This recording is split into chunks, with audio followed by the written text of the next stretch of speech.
Hi friends, welcome to గోదా కళ్యాణం. ఇన్ని రోజులు మినీ వ్లాగ్స్ లోని గోదా కళ్యాణం ప్రిపరేషన్లన్నీ పార్ట్ వైజ్ గా చూస్తూ వచ్చాం కదా. ఈ రోజు కళ్యాణం వ్లాగ్ అయితే చూసేయండి. ఫస్ట్ పెళ్లిలో మనం చేసేది గణపతి పూజ. సో ఫస్ట్ గణపతి పూజ అయితే కంప్లీట్ చేశానండి. ఆ తర్వాత ఇక్కడ స్వామి అమ్మవార్లకి మంగళ స్నానం చేయిస్తున్నాను అనమాట. తిరుప్పావేలో ఉండే 30 పాసురాలు రోజుకి ఒక్కొక్క పాసురం చెప్పిన చదివి లాస్ట్ రోజు ఇలా కళ్యాణం జరిపిస్తాం అనమాట. ఇప్పుడు పెళ్లి కొడుకు పెళ్లి కూతురు కాబోతున్నారు అనమాట స్వామి అమ్మవార్లు.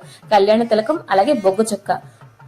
ఏ వ్రతం చేయడానికైతే ఎటువంటి నియమాలు ఉండవో ఎవరైనా చెయ్యొచ్చు. అదే ఈ తిరుప్పావే వ్రతం అనమాట.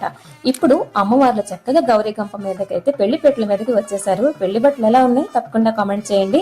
ఇప్పుడు అడ్డుతెర, ఇటువైపు స్వామివారు అటువైపు అమ్మవారు ఎంత కళగా ఉన్నారంటే పెళ్లిలో బోల్డ్ అని తంతులైతే ఉంటాయండి. కానీ ఇప్పుడు చూపులు కలిసిన శుభవేళ. అడ్డుతెర తీయంగానే ఆ తర్వాత యజ్ఞోపవీతం, ఇంకా నెక్స్ట్ అయితే జీలకర్ర బెల్లం అండి. జీలకర్ర బెల్లం ఒకసారి కలిసిపోయాయంటే మరి ఎవ్వరూ కూడా ఎప్పటికీ విడదీరు. ఇంకా నెక్స్ట్ అయితే స్వామి అమ్మవార్లకి కంకణాలతో అలంకరణ చేశాను. కంకణాలు మంగళప్రదం అని చెప్పేసి అంటారు. ఎటువంటి విఘ్నాలు రాకుండా ఉంటాయని చెప్పేసి కంకణాలతో అలంకరణ చేస్తారు. ఇంకా నెక్స్ట్ అయితే పువ్వులతో అలంకరణ.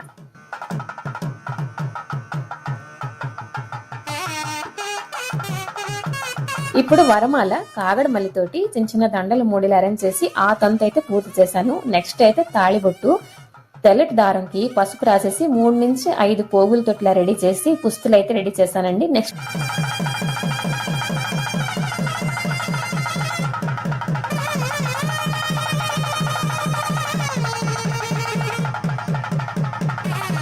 అయితే నల్ల పూసలు, ఆ తర్వాత మెట్టెలు, ఇవన్నీ ప్రతి సెగ్మెంట్ అయిన తర్వాత స్వామి అమ్మవారికి మంగళహారతి ఇచ్చుకుంటూ ఫస్ట్ స్వామివారికి చూపించి ఆ తర్వాత అమ్మవారికి చూపిస్తూ ప్రతి ఒక్క తంతు పూర్తి చేశాను. ఆ తర్వాత సారీ, ఇప్పుడు అమ్మవారికి సారీ పెడతాం అనమాట. కొబ్బరికాయ అరటిపళ్ళ దగ్గర నుంచి పిండి వంటల వరకు, ఇంకా పసుపు కుంకుమ దగ్గర నుంచి డ్రై ఫ్రూట్స్ వరకు అన్నీ కూడా చాలా శ్రద్ధగా అయితే చేశానన్నమాట.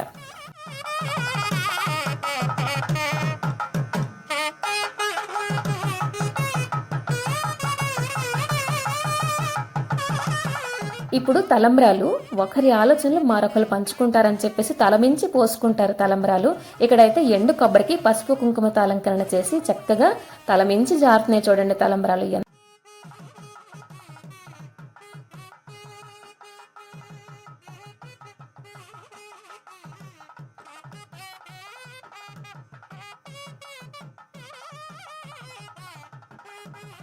ఇప్పుడు కొంగుముడి, ఏ ముడైతే కడితే జీవితాంతం మరి ఎవ్వరూ కూడా ఇప్పలేరు, బ్రహ్మముడి అని చెప్పేసి అంటారు కదా. ఇప్పుడు ఆ సెగ్మెంట్ అనమాట. ఈ ముడి కట్టిన తర్వాత పెళ్లి కొడుకు పెళ్లి కూతురు జీవితాంతం ముడిపడే ఉంటారని అర్థం. ఆ తర్వాత మంగళహారతి, నెక్స్ట్ చామర సేవ.